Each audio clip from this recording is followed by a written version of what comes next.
Welcome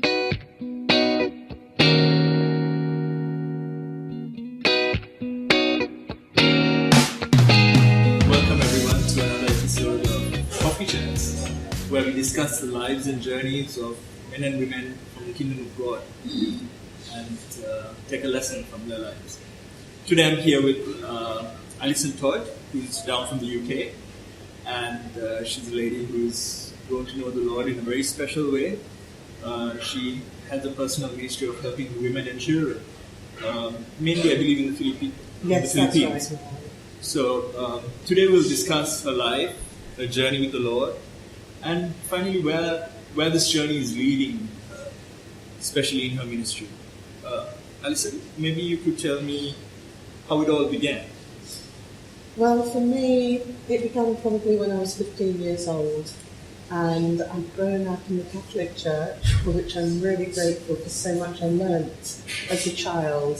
But I grew up in a very poor family. My father was not a good man. He married my mother when they were very young, and I had 4 children, but my father was an unreliable man. He was a drunkard, and everything that goes with that. He was very unfaithful to my mother, which means he was unfaithful to us as a family and failed to provide for us. So by the time I was 5 or 6, their marriage had irretrievably broken down, and we were very, very poor. I remember frequently there was no food on the table. I would stay off school because I didn't have shoes to wear. The house was always cold. We don't have your beautiful weather. So in the winter, the condensation on the windows would be frozen on the inside in the mornings. And it was very, very cold and miserable, really. But most of all, I didn't really mind that. I grew up in quite a poor neighbourhood anyway. But I longed to have a father. I wanted a father like the children around me. And I would envy them what they had. And when I was 15, I started going to a small Baptist church. And there I heard the gospel for the first time. And I responded immediately because I wanted to know Jesus. And I just remember the next day going into school and just had such joy and peace that I'd never known before. So from there you were led to from there you were led to a more intimate relationship with the Lord. Yes, that took many, many years actually. Okay. Probably even after my own children were grown up. All that time I served God, I served in the local church, I loved Jesus. I did mostly what I knew to be right. I still had that hunger for a father, and it was really only in the late 1990s that I really heard and believed that God was a father to me, and not just a scary figure up in the air who was waiting to rap me over the knuckles if I did something wrong. And of course I put what my father was, I put that onto God, and I saw God the Father as a father like my father. So I didn't believe that God would be faithful. I didn't believe that God would provide for me. I didn't believe that God loved me unconditionally because I hadn't known those things in a father. So Alison, we were discussing God the Father. Yes. You mentioned that you've grown to see Him as a Father, Now I know many people, especially youth, young Christians, have this misconception that God is a tough God, and they don't see Him in the light of a Father. So when you say God the Father, what does that mean to you? It means to me that He loves me, and that love is kind, that He's gentle, but He's tough as well. But He's tough in His love. His love is so tough that He sent His Son to die for me. That's how much He loves me, and how much He loves everybody else, is that He was prepared to give everything in order to win us back as sons and daughters. And that's really why Jesus came, isn't it? Was so that we would become children of God and be adopted. In Galatians we're told we're adopted into God's family. And adoption is something that can never be undone. it's stronger actually than the ties between a biological parent and their child. Adoption overrides that, and God has adopted us, and as such, everything He has is ours, and His thoughts are towards us all the time, and He's not waiting to tell me off and put me down and tell me I haven't done well enough, that He's all the time bringing out the best and believing the best in us, the same way a parent does with a very young child. That can change as the child gets older. So I think based on what you said, you touched a bit on sonship, what the Bible talks about sonship. Yes. And through the blood of Jesus, how now we've come into a phase where we're sons and daughters of God. Yes. What does that mean to you? I mean, does that mean that our lives have changed in terms of who we are integrally? There is a change. Yes, I think it is. I think until I knew that, I thought I was a servant. And a servant has different rights to the rights of a child. And in Sri Lanka, many of you do have helpers in the house. And their rights are totally different to the rights of the child, I'll say. And I saw myself as the helper in the house. And not even a helper who was visible, really. But suddenly, to know you're the child and not the servant is just so liberating, because you haven't got to earn anything, you haven't got to prove yourself, you haven't got to impress and hope you get noticed and promoted. But I have 5 children, and my love for them is very different to my love for anybody else, really. You believe the best in your children, even when the facts may tell you otherwise. You still believe in them totally. So, apart from this aspect of rights that you spoke on, that I'd like to touch on as we proceed, you just created the impression of a father that picks you up every time you're down. Yeah, that's a really good way of saying it.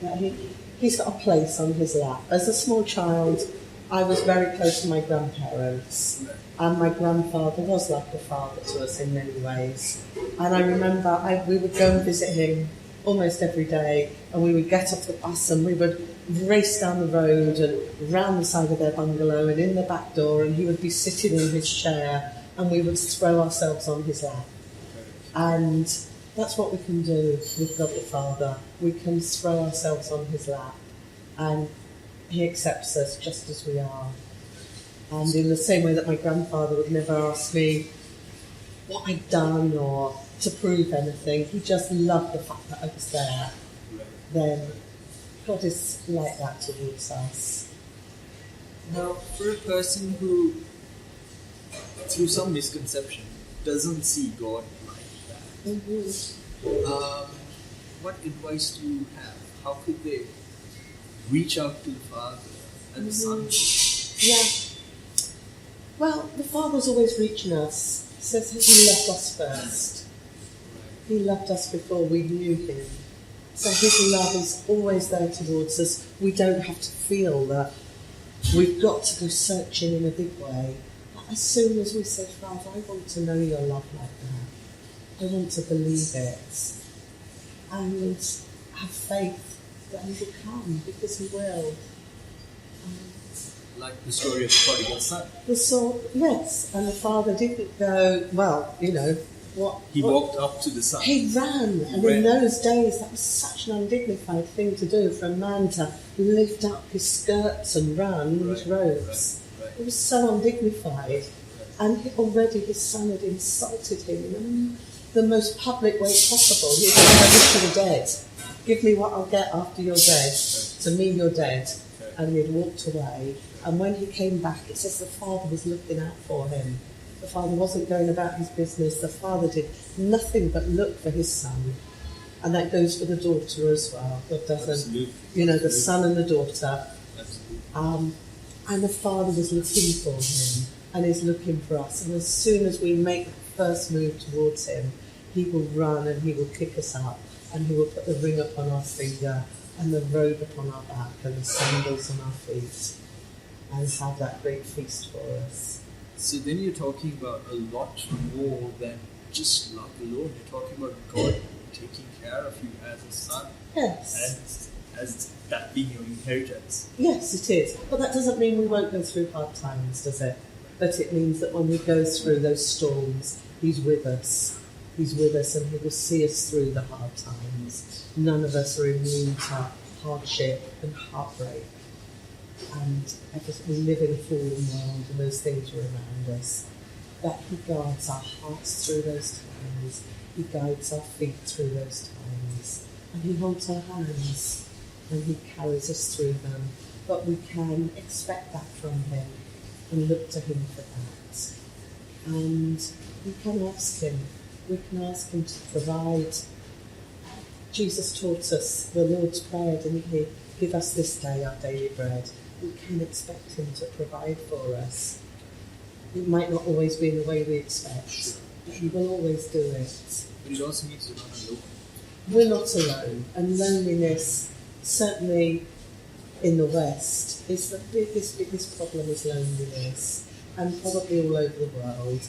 Loneliness is a huge problem, and we're never alone when we know God and when we have His people around us as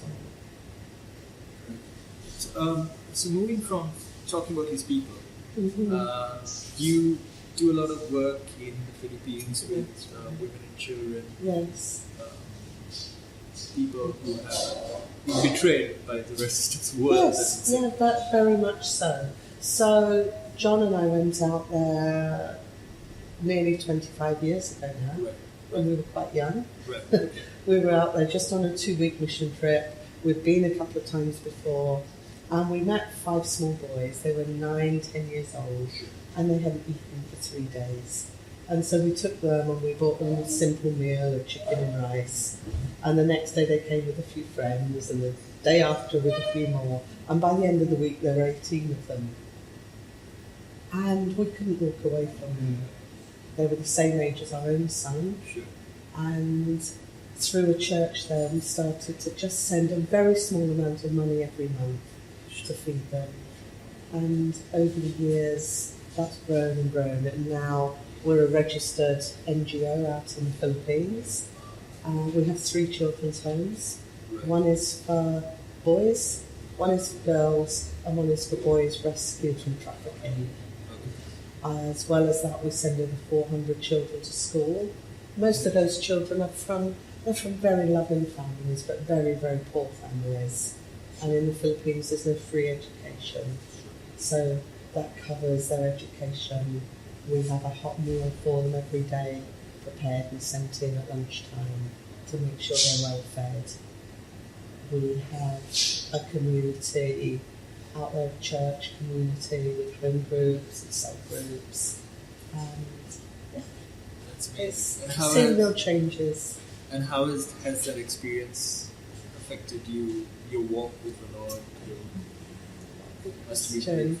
It's beautiful just to see what God wants to do in people's lives and what He will do, and to see how He's provided for us in that time, because obviously that costs a lot of money now, every month, And it to could have keep been a that leap going. of faith. It's been a massive leap of faith. There's a lot of staff now involved in making that happen, social workers and teachers and of course parents, and He's provided that.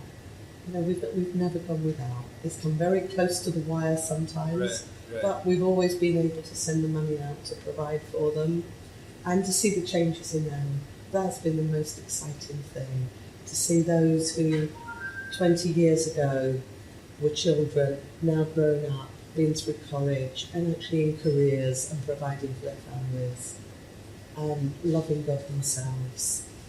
That's just the best reward ever.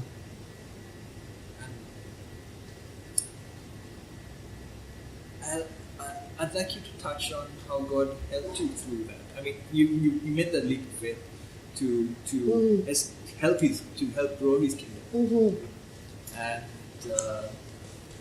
I'm sure He held your hand right. He really held our hand. I was a full-time mum at the time with 5 children at home. We married when I was only 18 when I got married, so I'd never really worked. apart from I've worked very hard as a mum, as all mums will know. But I didn't really have much experience in the business world or in the office. So we've had to learn everything as we went along. We've had to make up our own schooling programme. We've had to fundraise. We've had to have leaflets designed. We've had to learn how to employ people and how to handle HR and health and safety and everything that goes with that. But God has given us wonderful people to help us. We have a very good board of directors with their own skills. We have employees, and everybody who comes along has something to offer. And we've got a huge base of people who support our ministry, not just financially, but who give us the help and advice and the encouragement, because it's not always easy. Nothing is. If it's easy, I would question really what we were doing. Sure. But has it been fun? Do you have been joyous? It's been full of joy, yes. It has been. It's fun when we're out there with the children. Lots of it is fun, and lots of it is stretching. But yes, I wouldn't have changed any of it. I wouldn't have not done it. But whether I would have done it if I'd known how much it was going to be is another matter. But God doesn't show us the whole plan, does He? He shows us the next little bit. Nothing ever happens in the way that we think it will. You know, I thought, oh yeah, this will be almost like a little hobby. It will be something we can do alongside other things, and we can support a few children and help a few people. I had no idea that it would mean so much. And one of our own daughters, our youngest daughter, went to live there when she was only 18, and she now lives in the Philippines and has her own family there. So it's been very much a family thing that we've taken on, and yeah, it's meant a lot to have one of our own daughters go and live in the Philippines permanently as well. So it's not without cost. I'm going to ask you a slightly awkward question. Hope you mind. What would it have meant if you? What would it have meant?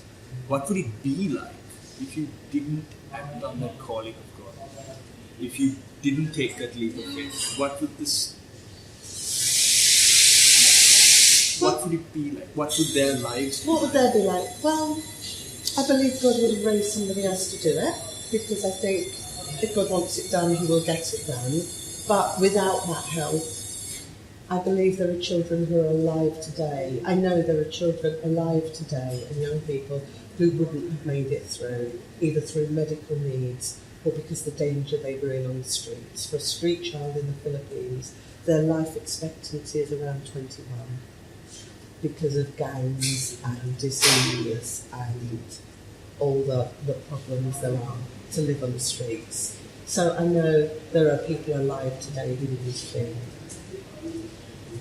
That's it. And for me, I don't know. My life would be very empty without it, even though I have a wonderful family, and I'm sure I would have probably ended up getting a job or something.